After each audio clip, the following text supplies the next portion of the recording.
Ein großer weißer Hai trachtet danach, seinen Widersacher zu bezwingen. Ein Dokumentarfilmer in einem der gefährlichsten und unheimlichsten Wasserwege unseres Planeten. Die Überlebenschancen des Finalisten in diesem schrecklichen Zusammenstoß mit dem Raubhai scheinen verschwindend gering, praktisch bei Null. Zu allem Überfluss treten unerwartete und unvorhersehbare Umstände in Form eines gigantischen Wals auf, der zum Angriff ansetzt, wodurch die Situation noch kritischer und gefahrenvoller wird. 5 quälende und angespannte Minuten vergehen in einer bedrückenden Atmosphäre. Um ihn herum schreien und kreischen alle entsetzt, während es scheint, als sei das grimmige Seeungeheuer bereit, den Taucher im Ganzen zu verschlingen. Vergesst nicht, den Kanal zu abonnieren und die Glocke zu aktivieren, um keine Neuigkeit zu verpassen. Und nun lassen Sie uns tief in die Haupthandlung dieser unglaublichen und wahrhaftigen Geschichte eintauchen. In Südafrika, an einem kleinen, aber unheilvollen und geheimnisvollen Meeresabschnitt zwischen Dyer Island und Geyser Rock, liegt ein Gewässer, das als einer der gefährlichsten Orte der Erde bekannt ist. Diese Gegend gilt zu Recht als wahre Hölle für Meeresbewohner. Finn Hook befand sich in dieser Region, um die Mission seines Lebens zu erfüllen, begleitet von seinem treuen Dokumentarfilmteam. Der Ort war ideal für seine Gruppe, da sie seit Jahren um die Erlaubnis gebeten hatten, frei mit den gefährlichsten Spitzenprädatoren der Ozeane zu tauchen. Auf dem Geyser Rock befand sich eine Kolonie von 60.000 südafrikanischen Seebären, während auf Dyer Island etwa 900 Paare afrikanischer Pinguine nisteten. Diese Gewässer, die durch ihre rätselhafte Schönheit bestechen, erhielten den Namen Shark Alley, Haigasse, da genau diese Region als Hauptnahrungsquelle für große weiße Haie dient, die als Königinnen der Meerestiefen gelten. Jedes Teammitglied empfand Ehrfurcht und Respekt vor den Haien, doch für Finn war es mehr als das. Es war seine Berufung, seine wahre Leidenschaft und sein Traum. Vor einigen Jahren hatte er beim Unterwasserfischen eine einzigartige und unglaubliche Erfahrung gemacht, die seine Wahrnehmung der Meeresbewohner und seine Sicht auf die Interaktion mit ihnen für immer veränderte. Nachdem er mehrere Stunden aktiv unter Wasser gejagt hatte, wickelte Finn gerade seine Leine auf, als eine unglaublich schnelle, stürmische und beängstigende Bewegung seine Aufmerksamkeit erregte. Als er sich umsah, konnte er seinen Augen kaum trauen. Vor ihm befand sich das riesige, schwarze Auge eines Hais, das ihn starr fixierte, voller lebhaftem Interesse und räuberischer Absicht. Die Natur dieses erstaunlichen Tieres erschütterte ihn bis ins Mark und blieb ihm lebenslang im Gedächtnis. Er konnte sich nicht vorstellen, wie groß dieses Raubtier war. Aus so kurzer Distanz wurde sofort klar, es war ein gnadenloser Jäger, dem nichts anderes übrig blieb, als sein potenzielles Opfer zu beobachten, das seine nächste Mahlzeit werden könnte. Nachdem Finn zu sich gekommen war und die Kontrolle über die Situation zurückgewonnen hatte, fand er sich Auge in Auge mit dem mächtigen Hai wieder. Das Tier schoss zu nah an ihn heran, und in einem Anflug von instinktiver Angst wich er zurück. Die Zähne des Hais schlossen sich um seine Harpune, und für einen Moment schien die Zeit stillzustehen, während Finn vor Entsetzen über das, was er vor sich sah, erstarrte. Doch trotz der aufkommenden Panik erlangte er schnell seine Fassung und Konzentration zurück. Er riss die Harpune geschickt aus dem Maul des Hais und schlug ihm mutig ins Auge. Ein Akt, um den Kern der Angst selbst zu überwinden.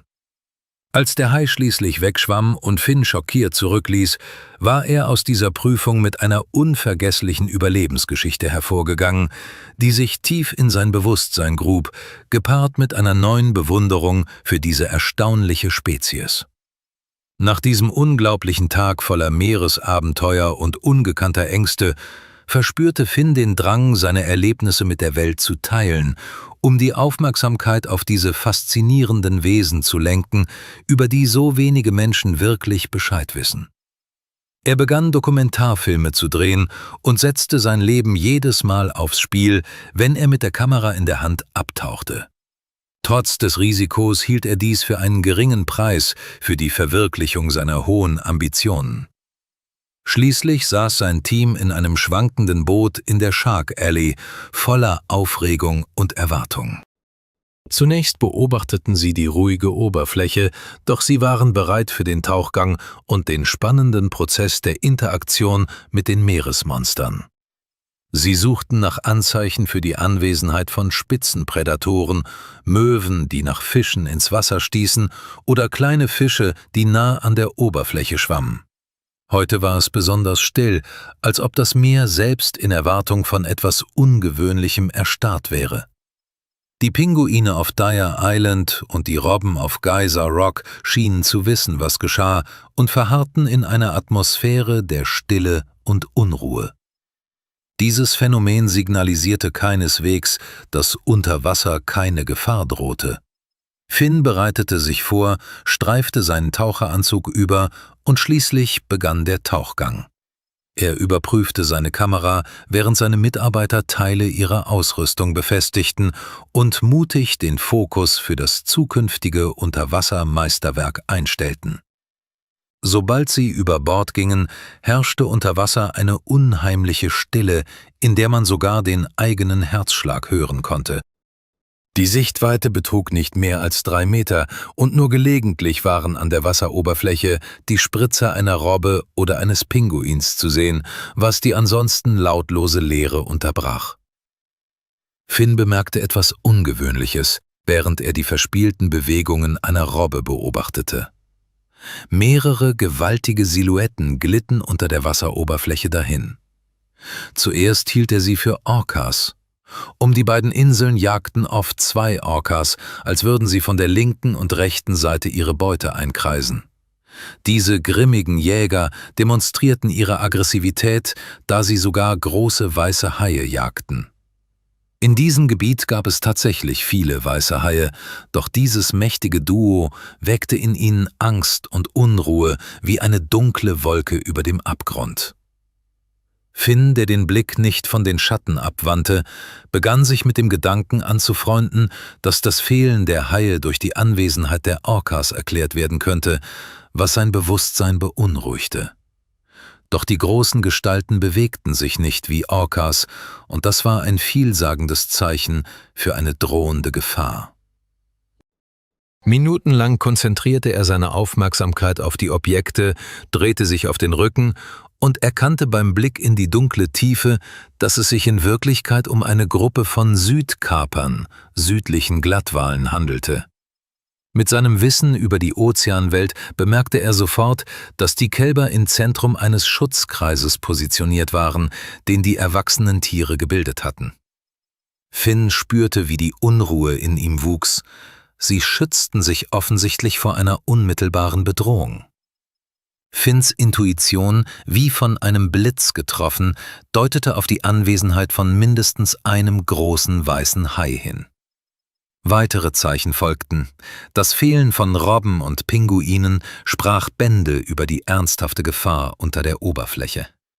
Er vergaß schlagartig seine eigenen Pläne und drehte sich um, als sein Instinkt ihn vor einer Gefahr warnte. Sofort spürte er, dass ihn etwas verfolgte. Zu seinem Entsetzen erkannte er einen Hai, der hinter seinem Rücken aufgetaucht war. An der charakteristischen rauen Haut wurde klar, es war ein großer weißer Hai. Finns Herz hämmerte in einem panischen Rhythmus, als ihm klar wurde, dass diese dunklen Wasser ihn als nächstes Opfer auserwählt hatten. Seine Gedanken rasten, der riesige Hai bereitete sich auf den Angriff vor und die Luft war geschwängert von unvermeidlicher Angst. Wie in Zeitlupe bemerkte Finn plötzlich, dass er im trüben Wasser das Erscheinen des Hais nicht vorausahnen konnte. Er konnte jeden Moment zuschlagen und seine eigene Unbeweglichkeit wurde durch die Unberechenbarkeit des Raubtiers lebensgefährlich. Angst ergriff Finn, während er weiter schwamm. in der Hoffnung, die Aktivität des Hais rechtzeitig zu sehen. Plötzlich, mit einem gewaltigen Stoß, drückte ihn etwas Riesiges von unten nach oben und katapultierte ihn an die Wasseroberfläche. Der Schlag war so heftig, dass ihm die Luft aus den Lungen gepresst wurde, Wasser drang in seine Atemwege und seine Maske, belastet von all dem Entsetzen, rutschte ihm vom Gesicht. Für einen Moment glaubte Finn, dies sei das Ende seiner Existenz. Unfähig zu atmen, tauchte er nach Luft ringend auf und versuchte, um Hilfe zu schreien. Zu seinem Glück begriff er einen Augenblick später, dass das riesige, ungebetene Tier zur Seite gewichen war, als wollte es ihn nicht weiter verfolgen. Im nächsten Moment glaubte Finn jedoch, sich im Maul eines Meeresungeheuers zu befinden. Sein Verstand war erfüllt von einem Gefühl des unwiederbringlichen Verlusts, als er dachte, er würde nun das nächste Opfer sein. Er glaubte, er sei dem Maul eines riesigen Wals zum Opfer gefallen, der größten Kreatur des Ozeans. Der Gedanke an seinen möglichen Tod erschien Finn fast absurd komisch, und während sein Adrenalinpegel in die Höhe schoss und seine Beine aus dem gewaltigen Schlund hingen, wich die Angst einem wachsenden Verständnis. In diesem Moment bemerkte Finn, dass keine rasiermesserscharfen Zähne sein Fleisch durchbohrten. Etwas war seltsam. Spielte der Hai mit ihm oder gab es eine andere Erklärung? Seine Gedanken waren verwirrt wie ein Wollknäuel und er wusste nicht, was ihn erwartete. Er konnte nur hoffen, dass es schnell vorbei sein würde. Doch dann erschien ein Funke Hoffnung. Er erinnerte sich daran, dass er atmen konnte, öffnete die Lippen und statt Wasser füllte frische Luft seine Lungen. Als er die Augen öffnete, sah er, dass die anderen Teammitglieder auf dem nahen Schlauchboot vor Entsetzen und Sorge schrien. Das Gummiboot raste mit voller Geschwindigkeit auf ihn zu.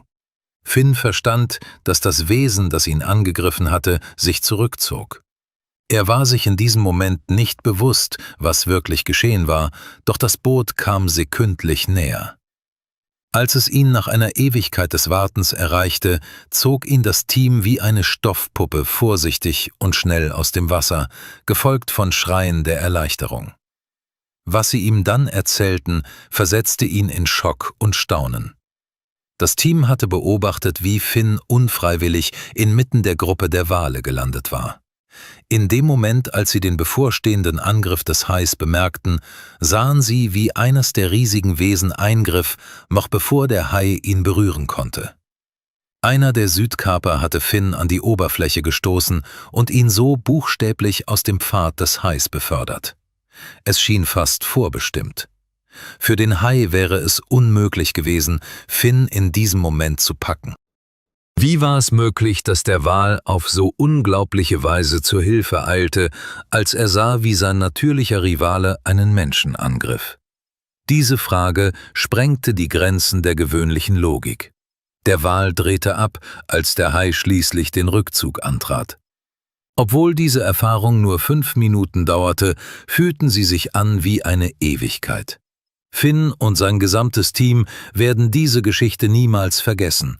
Eine Geschichte voller starker Emotionen und einer unerwarteten Wendung, die die Regeln der Existenz herausfordert. Was für eine seltsame Geschichte. Sie bringt einen zum Nachdenken. Wenn Sie Zeuge geworden wären, wie Ihr Freund scheinbar von einem Wal verschlungen wird, welche Gefühle hätte das in Ihnen ausgelöst?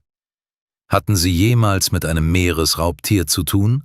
Wir laden Sie ein, Ihre Gedanken und Eindrücke in den Kommentaren zu teilen. Ihre Meinung ist uns wichtig und wir hoffen aufrichtig, Sie in den nächsten Nachrichten wiederzusehen. Wenn Ihnen diese Geschichte gefallen hat, wird Sie sicher auch das nächste Video auf Ihrem Bildschirm fesseln. Vergessen Sie nicht, unseren Kanal zu abonnieren, ein Like dazulassen und die Benachrichtigungen zu aktivieren. Fühlt euch gedrückt und bis zum nächsten Mal.